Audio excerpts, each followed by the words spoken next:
phobia can haunt the mind of any individual. The fear of spiders, sharks, flying, or even germs all crop up as common fears shared amongst us all. Some people suffer from rather uncommon phobias also, including the fear of dinner parties, the human navel, the colour yellow, and many more. Don't fear, this isn't a video containing pictures of people being scared of bathroom tiles, no. This is a list of strange phobias that you might suffer from yourself.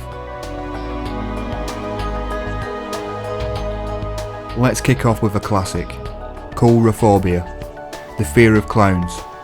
The prefix coulro is derived from ancient Greek, meaning stilt walker, a common sight in partying environments. From an early age, clowns embed their image into your mind. Some find these characters playful, others not so much.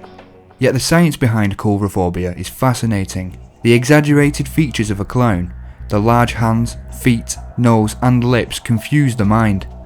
So much so, it enters a state known as the uncanny valley, a common symptom among phobias.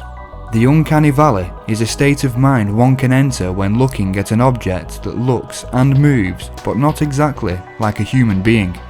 The slight margin in which we can distinguish a real human from a not so real human causes repulsion toward that object in the brain, also known as fear.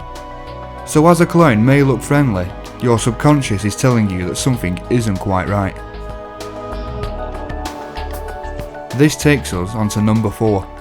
Automatonophobia is a fear of ventriloquist dummies, robots resembling humans, wax statues, or any inanimate object that simulates a sentient being. The concept of the uncanny valley plays a very big role in this phobia, as if to take over it entirely.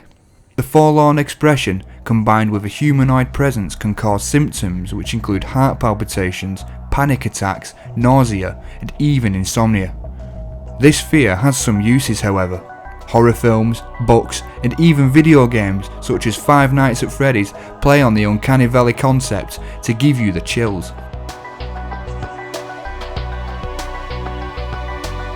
Trypanophobia, the fear of needles or being injected. A common fear shared by many of us. An interesting phobia. It is believed that this fear can actually be inherited from your parents. This powerful terror acts as a host in your mind to other fears, branching off your brain like a poisonous vine. These fears include acmephobia, an intense or morbid fear of sharp or pointed objects. Algophobia, an intense fear of pain. Ballonophobia, an abnormal fear of sharp pointed objects, especially needles.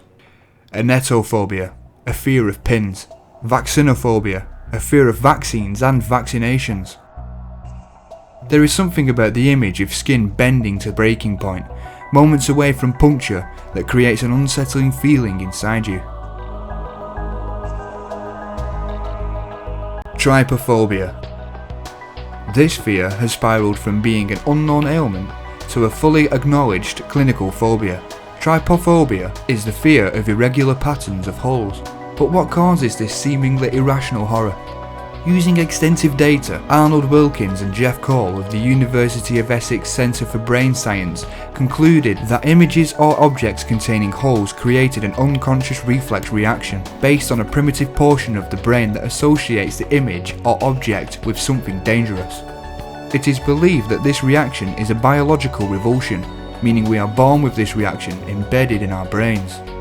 The good news is that many images you see on the internet are fake. The pictures of people with holes in their backs and necks are simply photoshopped images of lotus seed pods. However, these lotus pods on their own are usually enough to trigger a reaction from someone suffering from trypophobia. My favourite. Thalassophobia is an intense and persistent fear of the sea. This clinical phobia, much like the fear of injections, is a host of other fears. The first in this duo is megalohydrothalassophobia, the fear of encountering creatures while stranded in water. A quick test for this is simple. Imagine you're on a boat, in the middle of a swamp, at night. You fall into the water. Nobody sees nor hears you fall in. You are stranded in the dark as the boat leaves. You are alone. then something brushes against your foot.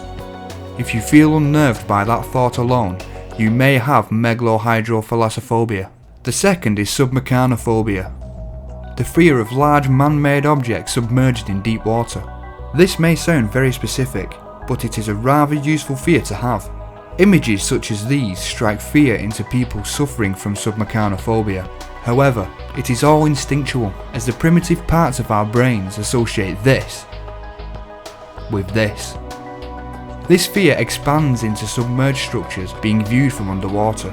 The feeling of helplessness grips the subconscious, the mind struggling to comprehend a being of massive scale, as you struggle to not feel helpless in an endless abyss. You are unable to escape, your breath shortens as you try to find a way out of this bottomless void. Nothingness surrounds you, you are vulnerable, and the only comfort available to you is your closed eyes. Or it could just be a harmless phobia. That's all for tonight. Don't forget to follow us on Twitter and make sure you like, share and subscribe for more New Fusion action. I've been CJ. Sleep tight.